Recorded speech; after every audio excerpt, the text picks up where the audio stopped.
हाँ तो गाइस, अगर आपको भी एलएलपी के कैरेक्टरिस्टिक और फीचर्स याद करने में दिक्कत हो रही है तो आपको कुछ नहीं करना। सिंपल से ये निमोनिक्स पढ़ लेना है जिसमें लिखा है माँ आईपीएल देखकर फॉरेन कैब से आई। इसमें MAAIPL और देखकर को नहीं लिख सोचना, और फॉरेन का फॉरेन और CABSE, बस बाकी सबको नहीं देखना।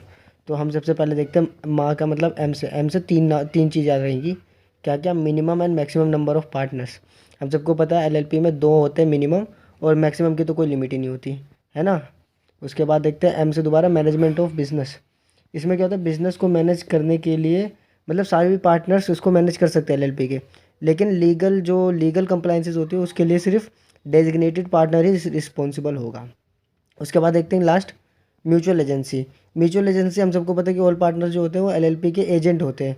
वो पार्टनर्स मतलब एलएलपी के एजेंट होते हैं, वो पार्टनर्स के लिए लायबल नहीं होते। मतलब जैसे कि अगर कोई ए है, वो कोई काम करता तो उसका जो पार्टनर बी है और सी उसके लिए लायबल नहीं होगा, एलएलपी लायबल होगी। और वहीं अगर कोई बी एक्ट करता है, कोई गलत ऑफेंसिव एक्ट करता है, तो उसके लिए ए या सी लायबल नहीं होगा, एलएलपी लायबल होगी। इसी को कहते हैं all partners are agent of LLP and note of other partners. उसके बाद अपना आता है ए से अपना एग्रीमेंट। एग्रीमेंट क्या होता है? Between the partners. मतलब अगर आपको पता ही है कि अगर एग्रीमेंट पार्टनर्स के बीच में होगा तो एज़ पर चॉइस मतलब अपने हिसाब से काम करेंगे, और अगर नहीं होगा तो हमें शेड्यूल 1 तो पता ही है कि 4 शेड्यूल थे। उसमें फर्स्ट शेड्यूल बताता है कि mutual rights and duties of a partner as well as LLP and its partners के बारे में। ठीक है गाइस, उसके बाद हम ए से आर्टिफिशियल पर्सन को देखते हैं। आर्टिफिशियल पर्सन हमें सबको पता है, आर्टिफिशियल पर्सन दो टाइप के, 3 टाइप के होते हैं। सबसे पहले नेचुरल पर्सन, फिक्टिशियस पर्सन और आर्टिफिशियल पर्सन। नेचुरल पर्सन जैसे आप, मैं हो गए, विपिन, मलिक, जो भी है सर। और जैसे फिक्टिशियस पर्सन में मतलब जिनको हम मतलब एग्जिस्ट ही नहीं करते। जैसे हम क्वेश्चन में ले लेते हैं let X, let Y, let MNO, जो भी है। उसके बाद आता है आर्टिफिशियल पर्सन। आर्टिफिशियल पर्सन तो सर कंपनीज़ को मानते हैं, जिनको हम लॉ की नज़रों में पर्सन मानते हैं। जैसे they exist in the eyes of completion of law, मतलब लॉ जिनको बनाते हैं। जैसे कोई कंपनी हो गया, एलएलपी हो गया, ये बनता है क्रिएटेड बाय लीगल प्रोसेस की वजह से बनता है।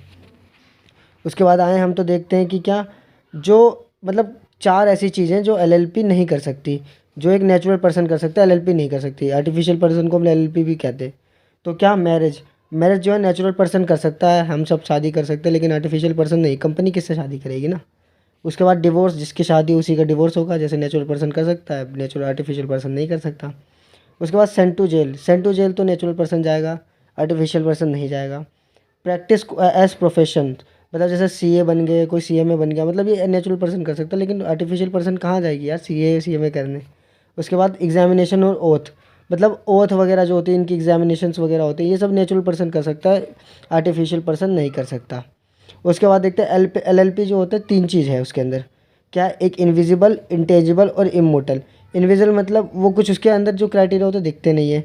इंटेजिबल, उसे हम टच नहीं कर सकते। एलएलपी को कौन टच कर सकता है? कोई टच कर सकता है क्या? उसकी बिल्डिंग है वो अलग बात है। इमोर्टल मतलब वो कभी मरती नहीं है। इमोर्टल मतलब वो जैसे परपेचुअल सक्सेशन बोल सकते हैं उसे, कि वो कैरी ऑन होती रहेगी लाइफ फॉर एवर। और उसके बाद क्या? फिक्टिशियस पर्सन नहीं है। फिक्टिशियस पर्सन आपको पहले बताता है कि जो एग्जिस्ट नहीं करते। ये तो एग्जिस्ट करती है ना in the law, I of law,